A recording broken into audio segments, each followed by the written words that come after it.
Welcome to the Lead with Ease podcast with me, Namita Purohit. As a leadership coach, I am dedicated to helping my clients operate at levels very few aspire to.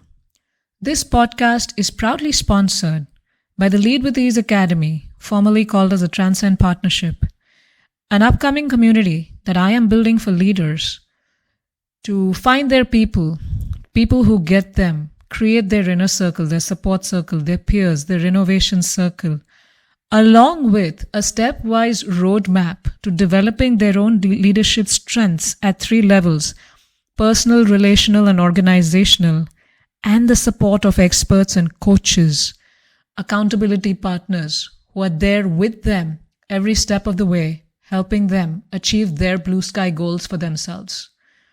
In this podcast episode, I am going to talk about why risk-taking is a necessary skill for leaders and what are the 3 steps leaders can take in increasing their risk appetite.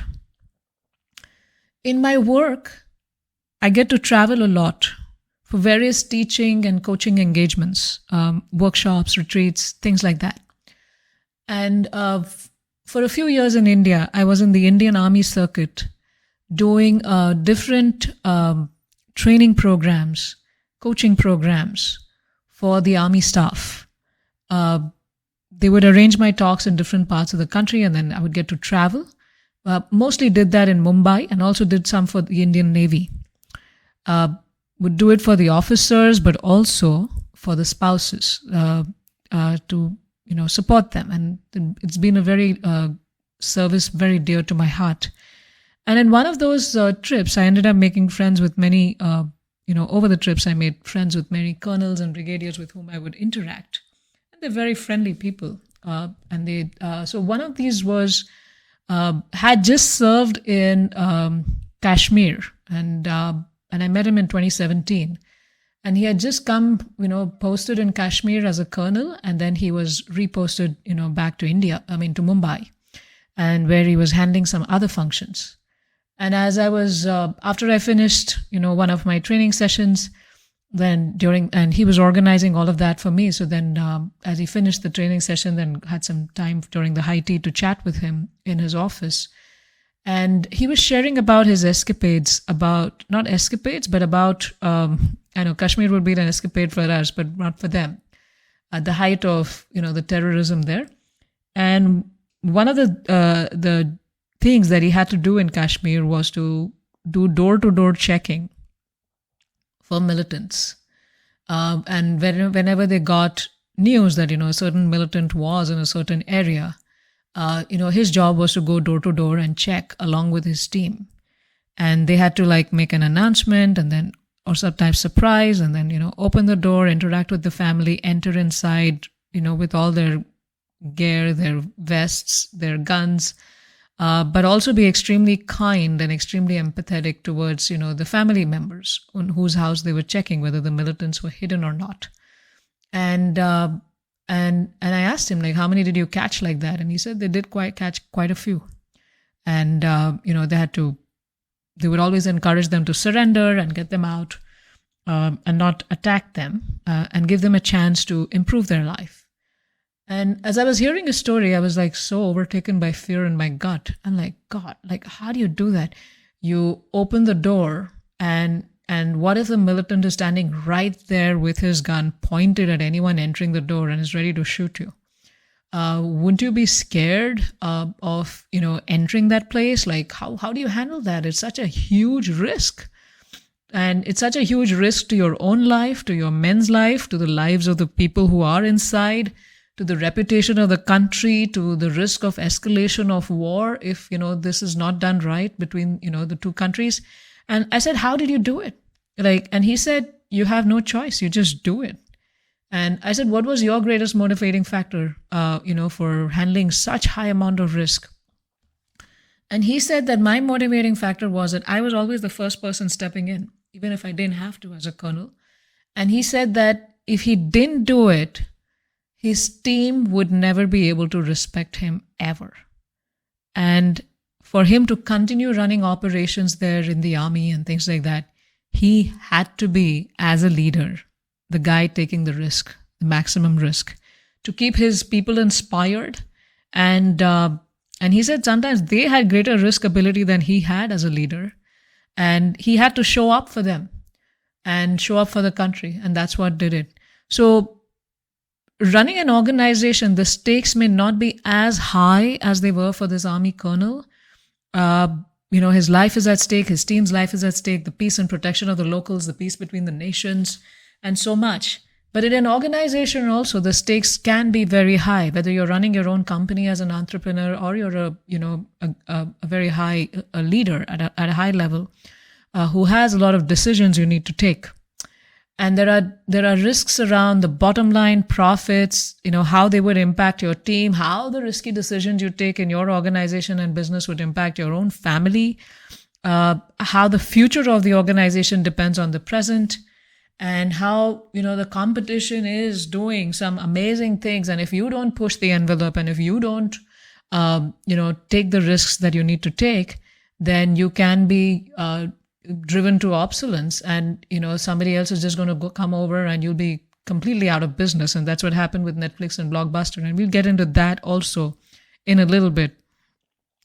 And it's hard if you don't have a risk appetite to handle all of this, to do all of this.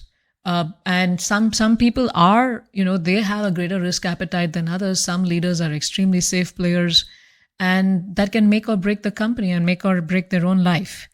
And there is a greater risk, actually, as we're getting into this and talking more about this today.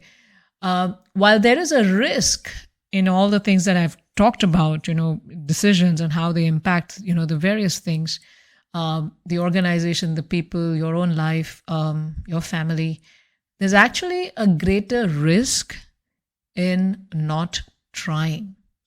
My spiritual mentor, whom I learned a lot from as he built the spiritual community, and he, did some very amazing and risky things in order to attract more and more people to spirituality, very, very disruptive stuff, which was criticized by some of his spiritual peers, but then they actually started following him when they saw it work. One of the things he always said is, nothing ventured, nothing gained. Nothing ventured, nothing gained. Namita, you got to learn this. Nothing ventured, nothing gained. So if you don't take risk, you're actually losing out on a lot. The possibilities that are there in front of you, whether it's risk in your personal life, whether it's risk in your job, risk in your company, there are many possibilities awaiting you. There's a lot of possibilities out there, a lot of opportunities that are waiting for you to step up. And that stepping up for some can be a huge risk, and for some it can be natural. But there is a realm where you can take calculated risks also. And I want you to be mindful of this as I get into the next part of this podcast. I want you to be mindful of that. While there is risk and there's a great sense of loss in taking those risks and taking those steps, there's even greater loss in not trying something out. And risks are needed for change. And we want to develop, as leaders, you want to develop this masculine trait of risk-taking, of fearlessness in you, and in order to be successful and in order to learn. Because if you take that risk and the odds are not in your favor and they go the wrong way, you will still end up learning a lot, not just about what works and what doesn't work, but also about that whole field of where you try to take a risk. You learn so many things about that ecosystem. You learn how people work, how people think, how things work. Who is poised to be more successful in that area versus who is not poised to be more successful in that area. And so much, you get so much domain expertise, which contributes to greater risk-taking ability and greater informed risk-taking ability in the future. Now, there are a few things that leaders can do to increase their risk appetite. And I'm going to talk about 3 steps here. And I want you to be very alert as I talk about this. If needed, take your notebook, and we're going to talk about it. So one of the things is, the first step is self-awareness in leaders. Now, having established that taking risks is important, and if you're finding yourself, out of depth with your own risk appetite, follow these 3 steps. And the first step is self-awareness. And what is this self-awareness? Within self-awareness, I'm talking about understanding your personality type. Whatever different tests out there are there, try to understand your personality type, and whether your personality type is risk averse or has a massive risk appetite, a calculated risk appetite, or you have a personality type that loves adventure and you can take uncalculated risks that can that can really put your organization, your people, and your family at risk. Yes, I like to use the Indian Ayurvedic system of personality because I find that it's more detailed and it gives a more holistic picture of a person's nature. And in the Indian personality, Ayurvedic system, they talk about the 5 elements, which is earth, water, fire, air, and ether, and the proportions or the combinations of those in your body. So it's literally a psychophysical nature. So depending upon your physicality, you have a certain nature. Now, those with a higher fire element in their body are type A personalities who have a great appetite of risk. And it also gets into the nature of fire. The nature of fire is to transform things.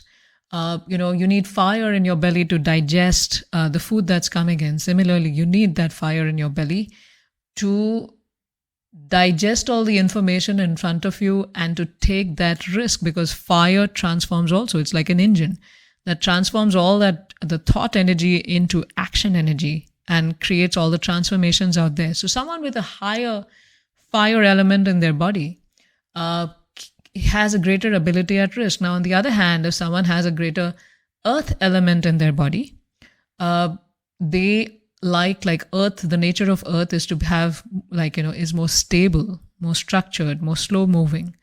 And if that is your personality type according to Ayurveda, then your risk appetite is going to be low and you'll be a little slow to respond to things happening in your environment. Now, does that mean there is no place for you in an organization? No, we need all types of people and all types of leaders. This is not about saying the right and the wrong of it, or whether you unless you have fire, you're not going to make it as a great leader. No, this step is about being aware. What is your personality type? And in the Lead with Ease Academy, the leaders who join this program with coaches, courses, and community get an assessment of their personality type. And not only do they get the assessment of their personality type, but they also get all the Ayurvedic techniques to increase the fire in the body.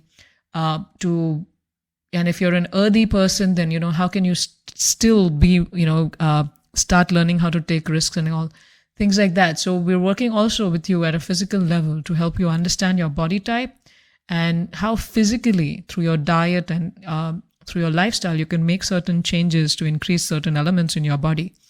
And we also teach you about chakras, and I also have a personal power bracelet that's linked in the description here, where with that bracelet, you can increase the fire element in your body, and not to an unhealthy level where it starts harming you, but it actually lends more power and risk-taking ability to you. So you could get that. The second thing that you want to look at, the first thing is understanding your personality type through the different tests available, and my preference is Ayurveda because it really goes deep. The second thing that you can do is to understand your beliefs and needs. So even if someone may have a lot of fire in their belly and things like that, but sometimes their beliefs may block them. There's a misalignment between their psychophysical nature, the nature that they have, versus their mindset. And the mindset is contributed by the beliefs. So it's important to recognize the beliefs that are blocking you in your risk-taking ability. Emotionally healthy people, emotionally well-integrated people are willing to take risks and live life as an adventure, calculated risks. Yes, no risk, no gain. Nothing ventured, nothing gained. They understand that. And because they're emotionally healthy, they are able to take those risks. Now, what lends a person to have great emotional health and integration is a healthy belief system, a rational belief system. Now, 4 beliefs that you want to watch out for that impact your risk-taking ability is about wanting certainty in life. Those people who want absolute certainty in things usually carry this belief that I must be anxious about events that are very uncertain or potentially dangerous. Now, there is going to be danger in everything. There's danger even in cooking. There's danger even if you're going out for a walk. But there are some people who can't handle any amount, like even a little bit of uncertainty, and therefore their leadership lacks the risk-taking ability. So do you have that you want absolute certainty in whatever results you're going after? And when that's not there, you just can't take decisions, or you just don't go down that route. So you want to work on editing this belief. The second belief that I would like you as leaders to consider is to consider, editing in your life, if you have it, is that I am not worthwhile unless I'm thoroughly competent, perfect, and I'm giving out the most perfect results at all times, right? So that's a negative belief. Nobody can guarantee perfect results. And because that's not even in your hand, there are a lot of moving parts there. But if you're expecting that level of perfection in yourself, competence in yourself to be able to deliver the most perfect results every single time, that belief is going to block you from taking risks in your life. Another belief that you want to watch out for is there must be a perfect solution to this problem. And the perfect solution means I must have perfect results, perfect profits, perfect everything. And if that's not the case, then I just can't take any actions, because you want to have perfect control over your situation. And kind of similar to the first two, but there are some there's some differences over there that make this third one a little more specific. And the last one is I should be comfortable and without pain at all times. Then, that's like just sitting and doing your job, doing the same thing over and over again. And that's what's going to give you comfort and no pain in your life. And if you carry this belief, then you can never take risks in your organization. You can never take risks for your family. You can never take risks in your own personal growth. And this reminds me of an entrepreneur who got a good inheritance. And his thing was that, my ancestors and my parents and all, they worked so hard in building all of this wealth and this company. I don't want to make a loss. He went from this whole negative mindset of, I just want to protect everything. And he also had this thing that I should be comfortable and without pains at all times. And he didn't want to make a loss. Now, in order to protect himself from loss, what he did is he never took any risks to grow the company. And the nature of the world is that if you're not growing, if you're not going, it's upstream. Everything is upstream. You're swimming upstream. And if you're not swimming and putting in the effort to go up, the current is going to push you down. There is no stable state in this world where you can just stay stable at that level. If you are in running a company, a business and things like that. And he just decided not to swim that upstream. And he just thought he could just maintain level by just doing the minimum to stay in that upstream current, and maintain his position there. But that doesn't happen because the current can go fast and slow, can be stronger at times. And he just got pushed out completely, where his company became absolutely irrelevant. Now, let's look at needs also. Some of us have these beliefs, but some of us have an absolute need for certainty, stability, predictability, or you had some bad life experiences because of which your risk-taking ability has gone down because you probably failed a few times. But everyone fails. The biggest companies have failed in multiple different ways before that one thing clicks. And the difference is that while they do have a need for stability and predictability, an absolute guarantee of success, but they learn from their mistakes and then they grow. So identify which of these needs are very strong in you that are blocking you from taking risks, and also seasons of life. Sometimes you are in such a season of life where your risk-taking ability is low, where you're probably recovering from something, or you're in a survival mindset. But even in a survival mindset, I've seen that, people actually, the greatest risks are taken when they're in a survival mindset. Or you're raising a young family, whatever that is. Identify those things also that may be impacting your risk-taking ability right now. And the third thing is, once you've understood your personality and you've understood and addressed these unhelpful beliefs in yourself. The third thing you also want to do is, if you're understanding that your risk appetite is low, you're probably not in the right season of life, or your personality type is a certain way, or you're still working on your beliefs, but still you still need to take the risk. You want to surround yourself with people who have a greater risk appetite. Now, you want to find peers and leaders who have a greater risk appetite than you.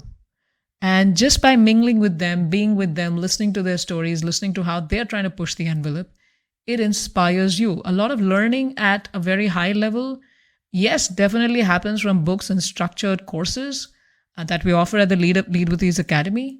But it also comes from learning from each other and how everyone's trying to do things, and how are they handling it. And that gives you a lot of energy, and it kind of, you start giving yourself the permission to do the same when you see them in action.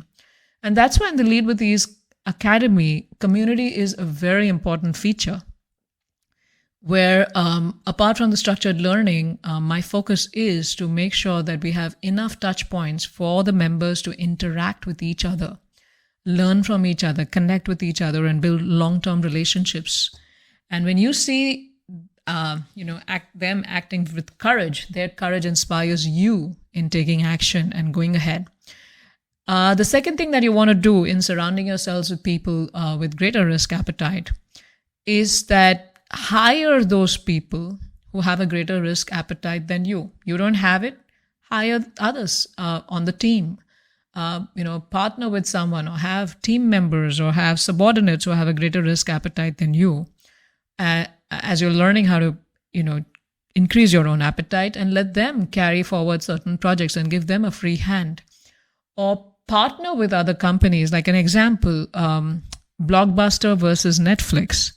So we are all in the Netflix generation right now, with streaming and being able to watch content on demand, and paying a small subscription fee for that, versus the Blockbuster generation, which would go to an actual Blockbuster store and get their VHS tapes early on, and then their DVDs, and then get them physically, actually watch them, and then go and return them back, and things like that, right? So around 2007, as the internet was catching up and doing really well and changing things in the world, it was also changing the entertainment industry. And Netflix was a disruptor in the space, which was offering streaming content. And it went to Blockbuster, which was the biggest movie provider of its time, that it went with Blockbuster. Mark Randolph, the founder of Netflix, went to Blockbuster with a deal. It was a fledgling company. Netflix was a fledgling company at that time. And I think it was Mark Randolph, but actually Reed Hastings flew to Dallas, and he proposed a partnership to the Blockbuster CEO, John Antioco and his team. And the idea was that Netflix, because it's well established in the internet and the streaming space, they could run Blockbuster's brand online, and while Antioco's firm could promote Netflix in its stores. And it was a win-win deal. And they proposed that they could buy Netflix at a small amount of $50 million at that time. But Blockbuster didn't accept it, because they probably had some ego around them being the biggest name in that time. At that time, they were not aware of the potential of how through networks, internet, how everything is going to change. And plus, they didn't have a risk-taking ability. It was a fantastic deal for them, a great combination. But they just, Reed Hastings, the Netflix CEO, got laughed out of the room. They were very intelligent people. The Blockbuster team was a team of very intelligent people who had brought the company to such a great level. But they were not able to see the potential. They were not able to take the risk. And they were also getting very comfortable with where they are. So they could have really partnered with this disruptor, this risk-taking company, and increased their own appetite for risk, but they didn't do that. And then Blockbuster now is shut down, and Netflix at some point was worth $28 billion, right? So as you are trying to increase your risk-taking ability, remember that there's a greater risk in not taking risks, than avoiding risk. and assess these 3 keys, which is first, understand your personality type. Through self-awareness, a lot of transformation can come. The second thing is understand the beliefs and needs that are pulling you down from taking risk. And the third thing is partner with peers, partner with mentors, partner with other companies, people, hire people who have a greater risk-taking capability than you in order to increase your own risk appetite and increase your risk canvas. As Zig Ziglar said, you were born to win, but to be a winner, you must plan to win, prepare to win, and expect to win. And these 3 steps that I've talked about today are going to help you plan to win, prepare to win, and expect to win. And of course, when you're running an international firm, bringing in, billions, or a small one-person shop or a solopreneur, venture, you want to set your sights on not just staying afloat like the entrepreneur that I talked about did, and just treat water instead and playing it safe. Then your business is going to appear tired. Your leadership is going to appear very tired. And after a while, it's going to drown if you go down that route. But you want to set your sights on the big, bold, massive vision that you have, the blue sky goals that you have, the audacious dreams that you have, and take those steps towards it. And it starts with taking those small steps, take smart, calculated risks, focus on winning, because if you don't win, your competition will. So that's me, Namita Purohit, signing off, and I welcome you to join with the Lead with Ease Academy, and I also request you to subscribe to this Lead with Ease podcast, subscribe to this channel where you're hearing it so that you get notifications about when my next podcast is on, and you benefit in your own growth from it.